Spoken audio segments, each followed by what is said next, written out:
I'm Kelley Moore, and I want to be your mayor.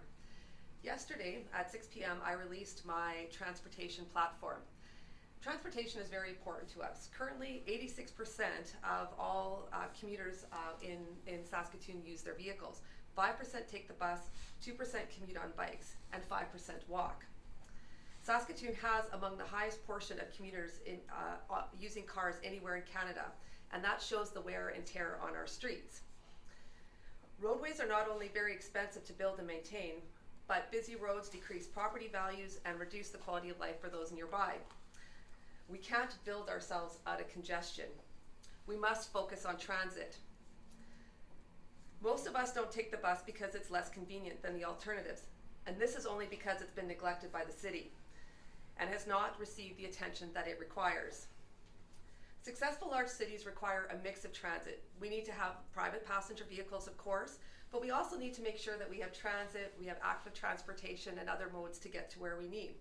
So my plan is building a better transportation system. This includes a high frequency service that people can respect, that gets places to people on time, an efficient network that covers areas where transit needs are greatest, comfortable shelters that protect transit users from the elements, and ensuring that they're cleared to the transit areas, as well as that they're sheltered so people can have comfort while they wait for the bus. We also need to make sure that a convenience system that tells riders when the next bus is due and that it shows up at that time. Simply put, a better bus system will need to beat your car to your destination, both in terms of time as well as cost.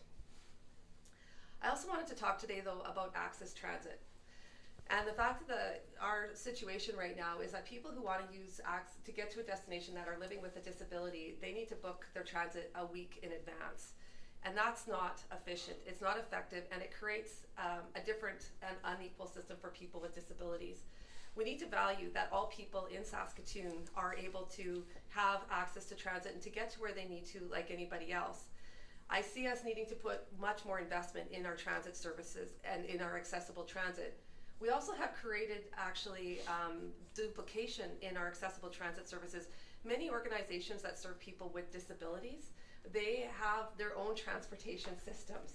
And we need to make sure that the city is providing an accessible transit system for all people in Saskatoon, not just those who are able to of course get themselves to the bus and then take the bus. We need to make sure accessible transit is the same thing. It's on time, it's available when people need it, and that we're ensuring that people are fully included in our community. I would like to set some mode sharing goals, and what I mean by that is earlier I mentioned how transportation is 86% private vehicle and 5% bus. I'd like to change that and see in the future that 20% people would be using transit, and so thereby decreasing the use of private vehicles. And with that would help us to ensure that people are getting to their destination more quickly. We see less congestion in some of the key areas, such as the university or downtown, when people are going to work or whatever, to other amenities and events. We also need to ensure, in my view, with bike lanes, is that we have to have properly planned and designed bike lanes. And right now, the bike lanes downtown are in the pilot stages, and early indications show we have a lot more work to do to get the bike lanes right in Saskatoon. We haven't hit our sweet spot yet, and there's much more to do. So moving through our city is a task that each of us face every single day.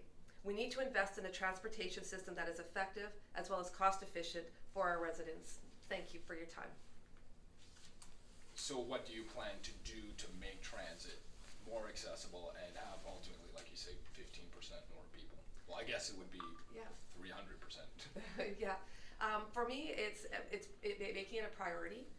Ensuring when we're looking at investments in our community, because there's a long-term cost savings to the citizens by ensuring we have a more efficient transportation system.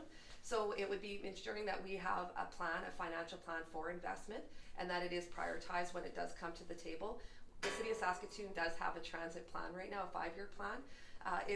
We need to look at it from a different lens, because it mentions accessibility, but it doesn't give clear indication of how we can improve accessibility. So we want to make sure, so people are waiting a week right now to book an access transit, that we get that down to start with, let's say, to 3 days. And then we look at how and we get it down to 1 day. But I see investing in our transit as one of our strategic investment priorities into the future. We know that there are other orders of government that are looking at investment in this area, and I think we really need to capitalize on that as part of our city's urban agenda to help bring the cost down over the long run. So are we talking about more buses? Are we talking about bus rapid transit? How would it look different to voters? Excellent. It would look like bus rapid transit, absolutely, and seeing that investment in there, and high frequency transit. So we might not be able to get to every nook and cranny in the city, and I think we need to reevaluate our thinking on that. I do think we can do park and ride, so we get people to certain locations and then they take a rapid bus from there as a starting point. But we have to try something different. The way that we've been doing this isn't working. It's costing us more money. We're buying buses that are, of course, 20 years old, and they require more maintenance. And we need to make sure that we're thinking far more comprehensive when it comes to our bus service in Saskatoon. Don Atchison in particular pitched an idea to basically remove the rail lines and turn it into a rapid transit corridor. Is that something that you would look at, or how would your plan be different? Well, that's a very long-term vision. We know that cities that hit about $300,000 people have a greater ability to sustain a rapid transit. I think that there is room for that, but I don't think today we need to be investing our dollars in that. We have the buses right now. We have areas that have been identified for high frequency and bus rapid transit routes. We need to get to work on that, but I also think the city, having been obviously owning land and in negotiations and discussions all the time, it needs to start assembling future light rail transit, absolutely. So the city's in the middle, I'm sure you know, of a growth plan that features a bus rapid transit system. Yeah. And you seem to be saying that are you saying that should be put off until we hit 300,000 people, or are you fine? Like, what's different from your plan? Absolutely. No. So with respect to the projected growth concept plan, I am in support of having the bus rapid transit lines as well as the high frequency lines. We might need to look at the park and ride. What I'm at, and with the light rail transit, that is a future consideration. And as existing lines become available or inactive, or there's other vacant areas as the north downtown is developed, for example, that we do need to look at the assembly of lines for that purpose, but not to make a strategic investment at this time. What I'm saying is that we need to make an investment in our transit for long-term savings to taxpayers right now, and that we need to look at more park and ride options. We're not getting to every nook and cranny, but more than anything, we need to address our access transit for people with disabilities, whether you're elderly in our community or you're somebody who has lived chronically with a disability. You need to be able to move around our city in the same way that other people have, and you're reliant on the bus service to do that, and we have to prioritize that and invest in ensuring that people have the same rights to be able to access their transit as all people with disabilities, as all other people. You mentioned light rail. The city's the current recommendation in the growth plan is for curbside bus rapid transit, which is a cheaper than center line, but more difficult transition to light rail. Have you thought about that at all? Like, do you think we're going down the wrong road by taking the short-term cheaper route, and maybe meaning that if we want to convert to light rail one day, it's going to be a lot more expensive down the road? I think that we have a lot of options available to us right now. We should have actually started planning this 20 years ago, not today, because we are behind other cities in this regard. So my view is that there's going to be some areas where, such as the rail lines, where you can see that there is a natural a right-of-way there that probably will and may, I should say, accommodate the light rail transit. But on major roadways right now, such as 8th Street or 22nd Street, having the bus running on the side at this time, just to get the process moving, I think makes sense. There's not a big cost in the infrastructure to do that, and over time we can reevaluate. There's lots of center medians and boulevards for us in the future to be able to look at those need to be converted. I don't think it's a more expensive option that we're doing right now. I think it's the more affordable option that we're doing right now. And you mentioned it should have been done 20 years ago. Planning for light rail transit. So that goes back to your time as a planner. Did this come across your table when you were working as a city planner? Absolutely, and I'm really glad that you asked that. I was responsible for working with the West Industrial Local Area Plan, which is an area just to the west of Riversdale, Pleasant Hill, King George.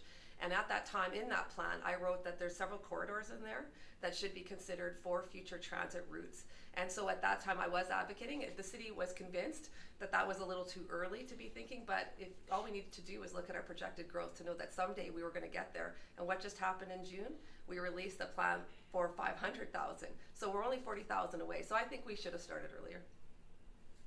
bike lanes, you want to see more bike lanes and keeping these existing ones? Is that kind of? No, my view is that the design, they need to be well planned and well designed, and the design that we have right now is not working. People are very frustrated. You just need to go outside here to 23rd Street and 3rd Avenue to see that we have a lane that terminates. 4th Avenue, we have backup with the congestion and not being able to turn right. High priority areas such as the university, I'm not sure why, but I know that there's been lots of conversations with lots of different groups working on this, and it's important that we have a well-planned, well-designed route, and we haven't hit that. So we need to do more work before we go any further with the bike lanes downtown. I am concerned about how they're functioning, and they've fallen short, considerably short. So at the conclusion of this pilot project, is the plan to sort of nix it and start over again? What would you do? You know, we need to wait to see what the evidence is in terms of the impact on businesses, whether or not we've actually been able to create a safe environment, and has it impacted visits to the downtown and so on. I think my platform shows that there is room. We need to, as a city, to plan for multiple modes of transportation, and I mentioned earlier, you know, that 86% take the private vehicle, 5% take the bus, 2% take their bike, and 5% walk. I think that we need to have the lanes, and we know the safety is to separate it, because the bikes from the cars, because it creates less conflict and it's safer. But I don't think that how we've done it right now is the right approach at all.